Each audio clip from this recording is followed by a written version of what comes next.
देखिए बेटा, डेप्रिसिएशन एक नया चैप्टर। और क्या होता है डेप्रिसिएशन?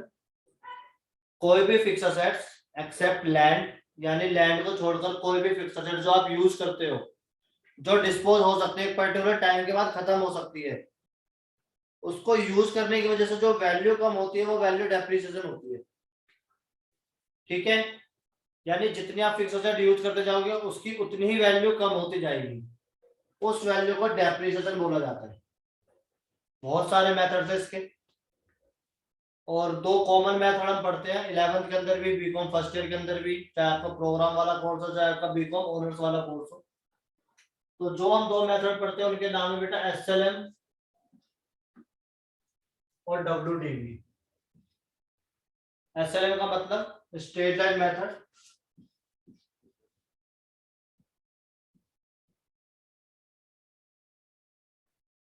और डब्ल्यूडीवी का return down value method.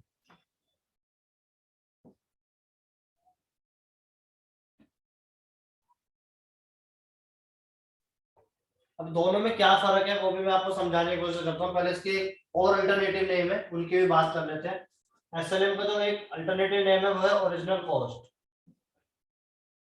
Original cost method और फिक्स इंस्टॉलमेंट मेथड। यानी अगर इसमें से किसी भी नाम से क्वेश्चन आपको आता है और कहता है कि आप ये वाला मेथड यूज कीजिए, तो तीनों सेम है। और इसमें है आपका डिमिनिशिंग बैलेंस,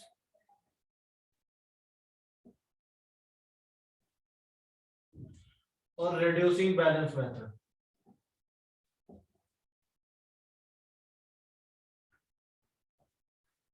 देखिए बेटा, जैसे इसमें नाम से भी पता चल रहा है original cost of fix installment, यानी कि इसमें जो डेप्रिसिएशन लगेगा हमेशा ओरिजिनल कॉस्ट पे लगेगा।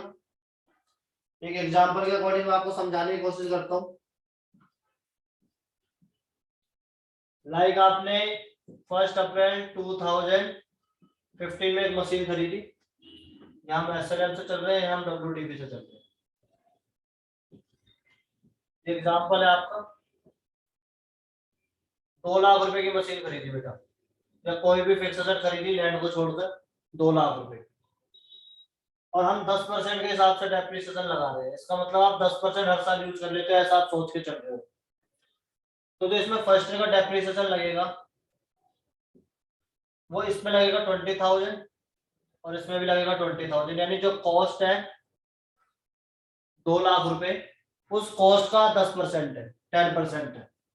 और इसके बाद आपकी वैल्यू बचेगी आफ्टर 1 ईयर टू 1 अप्रैल 2016 को 1,80,000।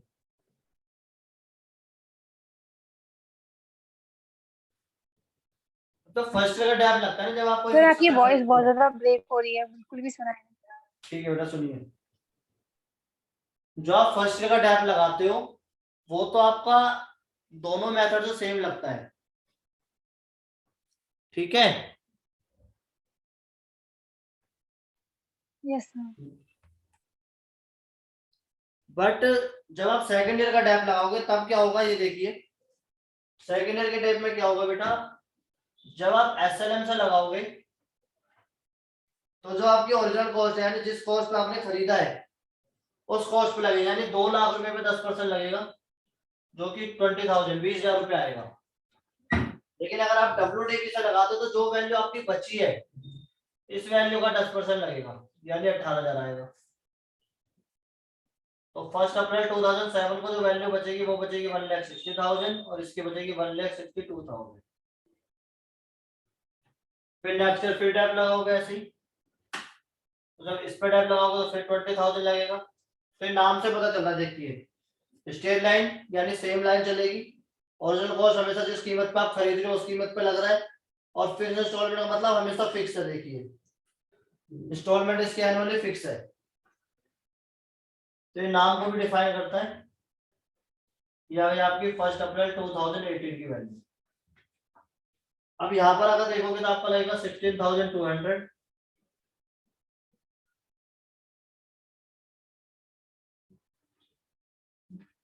अब इसमें क्या बोल रहा है, रिटर्न डाउन वैल्यू। इसको जब आप डेफिनेशन घटाने के बाद जो वैल्यू बचती है इसको रिटर्न डाउन वैल्यू बोलते हैं। और रिड्यूसिंग बैलेंस भी बोल सकते हैं कि बैलेंस माइनस करने के बाद जो वैल्यू बची वो रिड्यूसिंग बैलेंस। तो कुछ इस तरीके से चलता है। और ये ध्यान रखना एसएलएम के अंदर एक पर्टिकुलर टाइम के बाद फिक्स एसेट की वैल्यू जो है वो जीरो हो जाती है, नील हो जाएगी। बट रिटर्न डाउन वैल्यू के अंदर उसकी वैल्यू कभी जीरो नहीं होती, हमेशा कुछ ना कुछ वैल्यू रहेगी। ठीक है बेटा। Okay sir. यहाँ तो कोई doubt? No sir.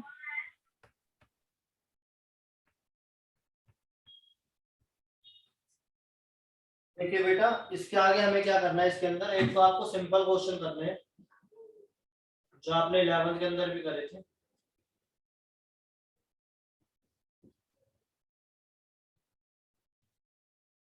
Simple question से मेरा मतलब है कि आपका एक 3-4 साल का आप अकाउंट बनाओगे, और जो 3-4 साल का अकाउंट बनाओगे उसमें एक ही मेथड लेके चलोगे, या तो एसएलएम लेके चलोगे या डब्ल्यूडीबी लेके चलोगे। ठीक है, ये आपका सिंपल हो गया।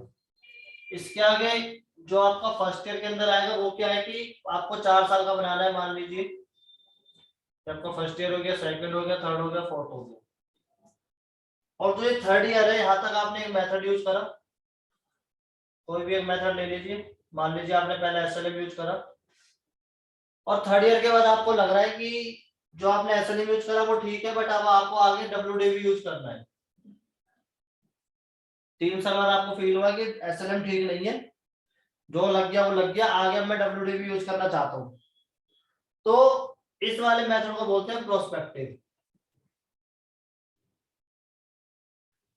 यानी कि एक ही क्वेश्चन के अंदर एक पर्टिकुलर टाइम तक आप पहला मेथड यूज कर रहे हो, और उस पर्टिकुलर टाइम के बाद आप और कोई सा मेथड यूज कर रहे हो, तो वो प्रोस्पेक्टिव हो गया।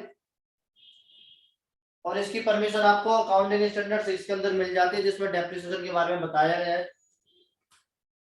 इसके बाद एक और मेथड आता है जिसमें आपने पहले एसएलएम लगाया 3 साल तक, मान लीजिए फॉर एग्जांपल, डब्ल्यूडीबी भी लगा सकते हैं, ऐसी कोई बात नहीं है। और इसके बाद आपने क्या सोचा कि जो 3 साल एसएलएम लगाया ये गलत लग गया, अब हमें आगे डब्ल्यूडीबी लगाना है, बट जो पीछे एसएलएम लगाया ये गलत है, और इसकी जगह भी हम डब्ल्यूडीबी लगाना चाहते हैं। यानी वो कह रहा है कि पहले 3 साल हमने बनाया और 3 साल एसएलएम से बनाया, और चौथे साल के एंड में जाके वो डिसाइड कर रहा है कि यार अब मुझे एसएलएम नहीं लगाना, डब्ल्यूडीबी लगाना चाहिए। बट जो मैंने पुराने पिछले 3 साल लगाया एसएलएम उसमें भी मुझे चेंजेस करना है, वो भी मेरा डब्ल्यूडीबी होना चाहिए। यानी जो आपने पुराने 3 साल का बना दिया वो डेप्रिसिएशन आपको चेंज करना है। अब इसमें बड़ी प्रॉब्लम होती है, क्योंकि जब आपने पिछले 3 साल का जो बना दिया वो एक एक्सपेंस काउंट हो गया, उसके अकॉर्डिंग आपका फाइनल अकाउंट तैयार हो गया, उसके अकॉर्डिंग आपका इनकम टैक्स चला गया, सब कुछ जा चुका है, तो फिर ये प्रॉब्लम क्रिएट करता है। तो इस वाले मेथड को बोलते हैं रेट्रोस्पेक्टिव।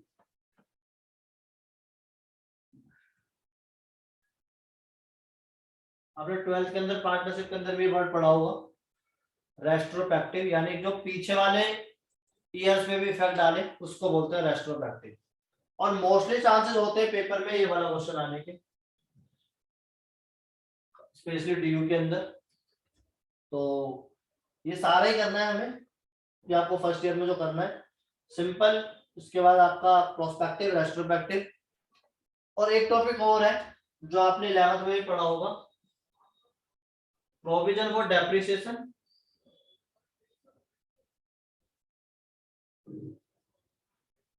और disposal account, disposal of fixed assets. ये सब चीज हमें इस चैप्टर के अंदर कवर करनी है। ठीक है बेटा, इसके अलावा आपने और कुछ पढ़ा है तो बताइए, आपके कॉलेज में और कुछ करवाया गया है? देखिए बेटा, प्रोसेस क्या होता है आपका डेप्रिसिएशन लगाने का। सबसे पहले आप क्या करोगे, एक फिक्स्ड एसेट परचेज करोगे। जब आपके पास फिक्स्ड एसेट्स आएगी उसके बाद ही आप आगे प्रोसेस में आओगे। तो सबसे पहले फिक्स्ड एसेट करने की एंट्री होगी, फिक्स्ड एसेट परचेज करने की एंट्री जो होगी वो एंट्री क्या होती है बेटा, फिक्स्ड एसेट अकाउंट डेबिट,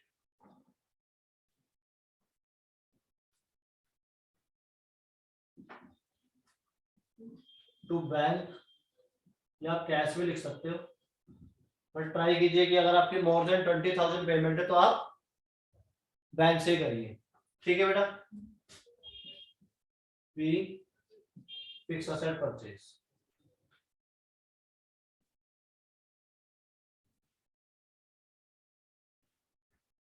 ठीक है, देखिए बेटा आगे क्या करना है, आपने पहले फिक्स असेट परचेज कर ली। अब फिक्स असेट परचेज करने के बाद क्या होता है कि ऐसी बहुत सारी फिक्स असेट्स होती है जो आप लाते ही यूजेस में नहीं ले सकते। मान लीजिए आप स्प्लिट एसी लाए, अब स्प्लिट एसी ऐसा थोड़े कि आप लाए और लाते स्टार्ट कर दिया, चालू कर दिया, उसकी सर्विस ले रहे हो, ऐसा नहीं है। पहले आपको वो इंस्टॉल करवाना पड़ेगा और इंस्टॉलेशन कॉस्ट अलग से होती है, समझ गए। तो इंस्टॉलेशन कॉस्ट जो होगी उसकी भी फिर एंट्री होगी, उसमें भी आपका एक्सपेंस होगा। तो सेकंड एंट्री उसकी होगी, सेम एंट्री होगी fix account debit to cash account या फिर bank account, be installation charge paid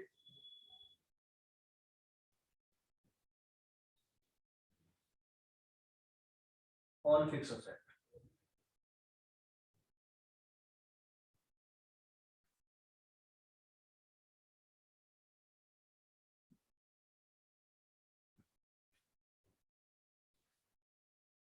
देखिए 11th के स्टार्टिंग में जब जनरल एंट्री बताई जाती है तब सिखाया जाता है, फिर भी मैं एक बार बता देता हूं कि जब तक आपकी फिक्स असेट आपके यूजेबल कंडीशन में नहीं आ जाती, जब तक आप उसको यूज करने की कंडीशन में नहीं ला पाते, उससे पहले जितना भी एक्सपेंस होता है वो सारा का सारा फिक्स असेट के अंदर ऐड होता है।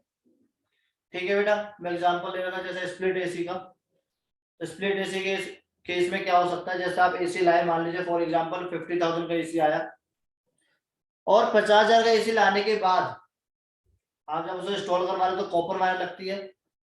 ठीक है, आउटर के लिए स्पेस चाहिए, कितने आपका कितने दूर आउटर लगेगा ये भी देखना पड़ता है, और फिर उसके लिए आपको स्टेबलाइजर भी चाहिए। ठीक है, बहुत सारी चीजें होती हैं।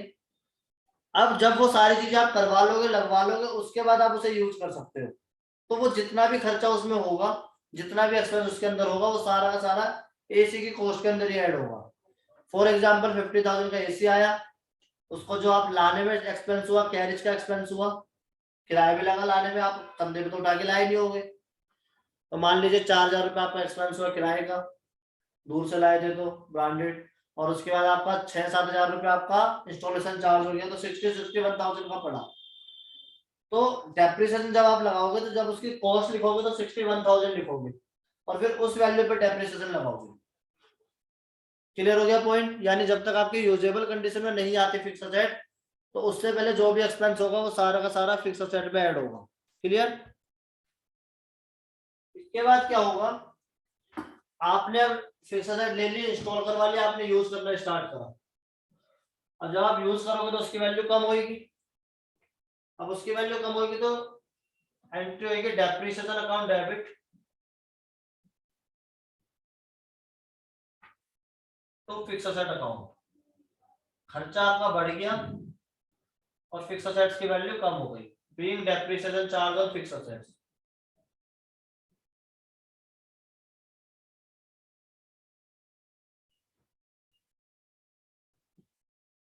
अब ये जो डेप्रिसिएशन लगा, ये मान लीजिए फर्स्ट ईयर का लगा है, जितने महीने भी आपने फर्स्ट ईयर में यूज करी। बट ऐसा थोड़ी है कि आप पहले साल के बाद एसी को बेच दोगे, एक सीजन के बाद आप एसी को बेच दोगे, ऐसा नहीं। आप यूज करोगे उसे 3-4-5 साल, कितने साल भी यूज कर सकते हो। तो अब जितने साल आप यूज करोगे उतने साल ये वाली एंट्री कंटिन्यू होती रहेगी। फर्स्ट ईयर की होगी, फिर सेकंड ईयर में फिर सेम एंट्री होगी, थर्ड ईयर में सेम होगी, फोर्थ ईयर में सेम होगी। इस तरीके से इसका प्रोसेस चलेगा। और ये जो डेप्रिसिएशन होता है ये आपका एक एक्सपेंस का पार्ट है, तो इसलिए इसे प्रॉफिट एंड लॉस से चार्ज करते हैं। तो डेप्रिसिएशन खत्म करोगे आप प्रॉफिट एंड लॉस अकाउंट से टू डेप्रिसिएशन अकाउंट।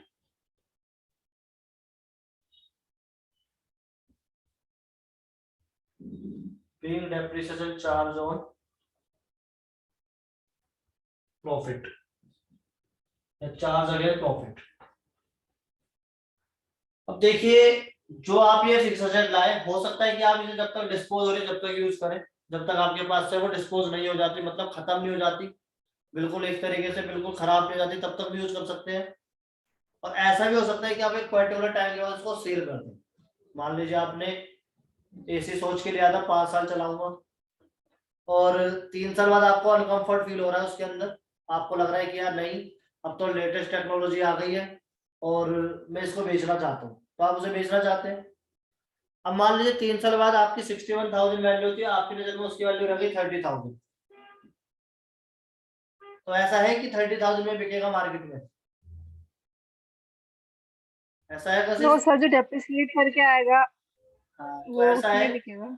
नॉर्मली आपकी नजर में उसकी वैल्यू 30,000 है, आपकी बुक में उसकी वैल्यू 30,000 है, बट रियल में वो मार्केट में कितने का बिकेगा डिपेंड करता है उसकी कंडीशन पे। क्या पता वो 30+ का भी बिक जाए, और क्या पता <30,000 का भी बिके। दोनों पॉसिबिलिटीज है। और तीसरी पॉसिबिलिटी ये भी है कि 30 का ही बिक जाए, वो जो बहुत रेयर केस में होती है, बट पॉसिबिलिटीज तीनों है। तो जब आप उसे सेल करोगे तो 30,000 से कम का भी बिक सकता है, 30,000 से ज्यादा का भी बिक सकता है, और कभी ऐसा भी हो सकता है कि 30,000 का ही बिके। तो जब वो बिकेगा तो फिर क्या एंट्री होगी, क्योंकि एक पर्टिकुलर टाइम के बाद तो आप बेचोगे बेटा। तो एंट्री जब आप बेचोगे तो आपके पास पैसा आएगा, तो बैंक अकाउंट डेबिट, और आपके पास से फिक्स असेट चली जाएगी, तो फिक्स असेट अकाउंट क्रेडिट। तो bank to fix asset. But ऐसा कभी नहीं है कि आप जितने का आपकी नजर में वैल्यू है उतने का ही बिके, बहुत रेयर चांसेस होते हैं ऐसे। तो या तो आपको प्रॉफिट एंड लॉस में लॉस होगा जो डेबिट होएगा, या फिर प्रॉफिट होएगा। ये चीज ध्यान रखना कि इसमें और इसमें एक ही आएगा। जब आप एक पर्टिकुलर असेट बेचोगे तो या तो उसमें प्रॉफिट होगा या लॉस होगा, दोनों कभी एक साथ नहीं होंगे। कॉमन सेंस की बात है। बीइंग फिक्स असेट सोल्ड,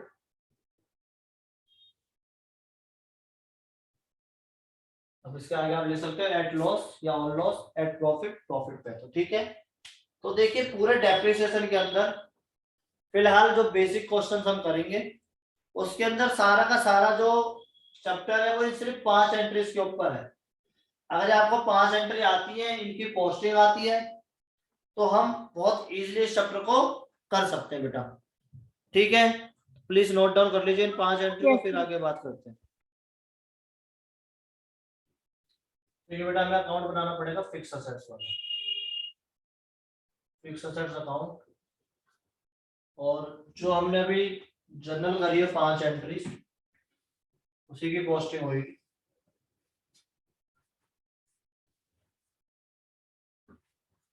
कुछ इस तरीके से आपका अकाउंट बनेगा। डेट पर्टिकुलर अमाउंट,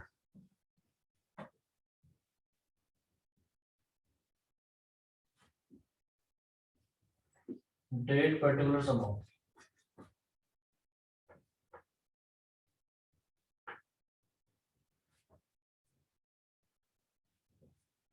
ठीक है बेटा। और जब आप असेट खरीदते हो तो आपकी एंट्री यहाँ होगी, ये आपको पता है डेबिट साइड और ये क्रेडिट साइड है। और असेट वाला ही रूल लगेगा इसमें, अगर असेट मॉडर्न रूल्स के अकॉर्डिंग असेट बढ़ती है तो डेबिट होती है, और कम होती है तो क्रेडिट होगी। यानी जिस भी रीजन से बढ़ेगी वो रीजन यहाँ आएगा, और जिस भी रीजन से कम होगी वो रीजन क्रेडिट में आएगा। तो जब आप परचेज करते हो तो टू बैंक अकाउंट, और जब इंस्टॉल करवाते हो तो दोबारा से बैंक अकाउंट। तो आपकी इंस्टॉलेशन कॉस्ट आएगी प्लस आपकी परचेज कॉस्ट आएगी। ठीक है बेटा। और इसके बाद एक पर्टिकुलर टाइम के बाद आप उस पर डेप लगाओगे जब आपका ईयर एंड होगा, तो डेप्रिसिएशन अकाउंट। और उसके बाद आप पहले साल में तो बेचोगे नहीं, तो आपका बैलेंस बचेगा, जिससे आप बोलोगे बैलेंस क्रेडिट हो, क्योंकि रियल अकाउंट होता है, और रियल अकाउंट का बैलेंस आपका कैरी फॉरवर्ड होता है। इस तरीके से आपका फर्स्ट ईयर का बनेगा। फिर इस जो आपका कैरी डाउन बचा है इसको आप ब्रॉड फॉरवर्ड करोगे वेरी नेक्स्ट डे, तो बैलेंस ब्रॉड डाउन। अगर आप इस साल परचेज कर रहे हो और कोई मशीन ले रहे हो और कोई फिक्स एसेट ले रहे हो तो फिर दोबारा सेम एंट्री हो जाएगी। अभी मैं अज्यूम कर रहा हूँ कि कुछ नहीं ले रहा, फिर आपका डेप्रिसिएशन लगेगा,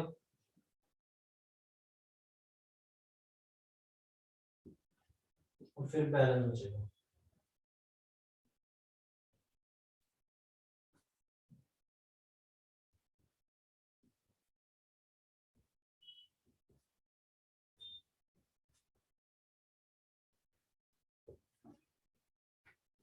ऐसा आप कितने साल का भी बना सकते हो, बट एक पर्टिकुलर टाइम के बाद आप बेचोगे भी। मान लीजिए हम 3rd ईयर में बेच रहे हैं, तो 3rd ईयर में जितना आपने यूज करा उतना टाइम का डेब्ट लगेगा।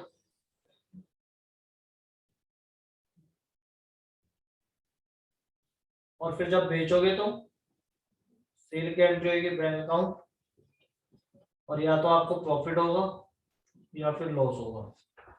लॉस होगा तो उससे जाएगा बेटा क्रेडिट में, और प्रॉफिट होगा तो डेबिट में आएगा।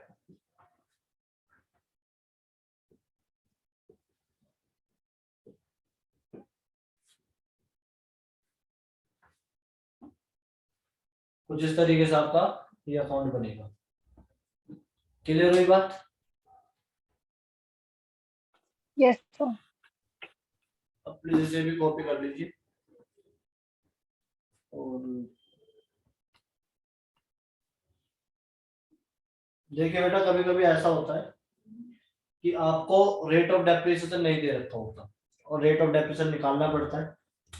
तो जब रेट ऑफ डेप्रिसिएशन निकालना होता है तो एसएलएम मेथड के अंदर कैसे निकलता है वो देखिए, और एसएलएम के अंदर ही बहुत जरूरी है निकालना। एसएलएम के अंदर जो आपका एनुअल डेप्रिसिएशन निकलता है बेटा, उसका फॉर्मूला होता है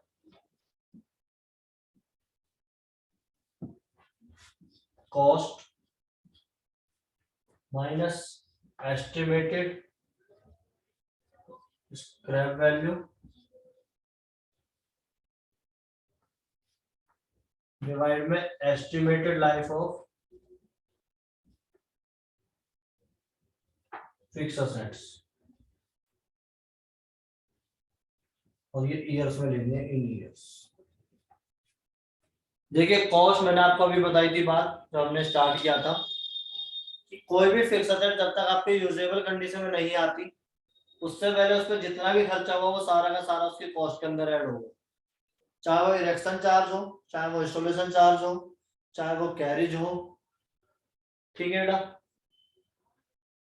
इसके बाद दो वर्ड और आ रहे हैं यहाँ पर, एस्टिमेटेड स्क्रैप वैल्यू और estimated life of fix asset. अब देखिए स्क्रैप वैल्यू क्या है। मान लीजिए मैंने जो एसी खरीदा था वो 61,000 का कर लिया, और मैंने जब खरीदा था तब ये सोचा था कि मैं इसे 5 साल चलाऊंगा, और 5 साल यूज करने के बाद अगर मैं इसे मिनिमम वैल्यू पे भी बेचता हूँ फिर भी एटलीस्ट 5,000 का बिक जाएगा।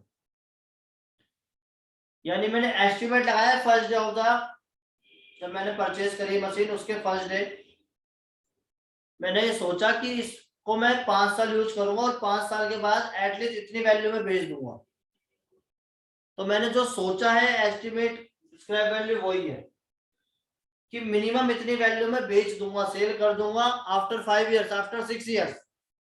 रियलिटी क्या है पता नहीं, क्या पता मैं 6 साल से ज्यादा भी चलाऊं, क्या पता मैं 8 साल चलाऊं, क्या पता मैं 2 साल में बेच दूं। रियलिटी अलग है, ये एस्टिमेटेड है, एज्यूम कर रहा हूं सिर्फ कि 5 साल चलाने के बाद, 6 साल चलाने के बाद मैं एटलीस्ट 5,000 की से बेच दूंगा। तो जो 5,000 रुपीज है वो है estimated scrap value. Clear? Yes sir. और दूसरा है estimated life of fix asset. Estimated life of fix asset का मतलब जो मैंने सोचा 5 साल चलाऊंगा, 6 साल चलाऊंगा, रियल में क्या चलाऊंगा नहीं पता, रियल में कितना चलेगा वैसे नहीं पता, बट फर्स्ट डे मैंने सोच लिया कि मैं इसे 5 साल तो यूज करूंगा ही, वो होती है estimated life of fix asset. Clear हो गई बात? अब इसके बाद यस। आपको निकालना rate of depreciation.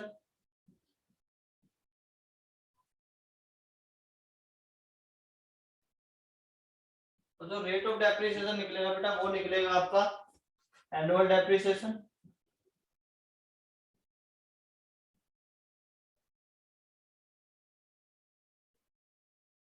Divide by cost into 100। कितने परसेंट आपका एनुअल डेप्रिसिएशन होगा उसका रेट निकल जाएगा। ठीक है बेटा, क्लियर हो गई बात? प्लीज इसे भी नोट डाउन कर लीजिए।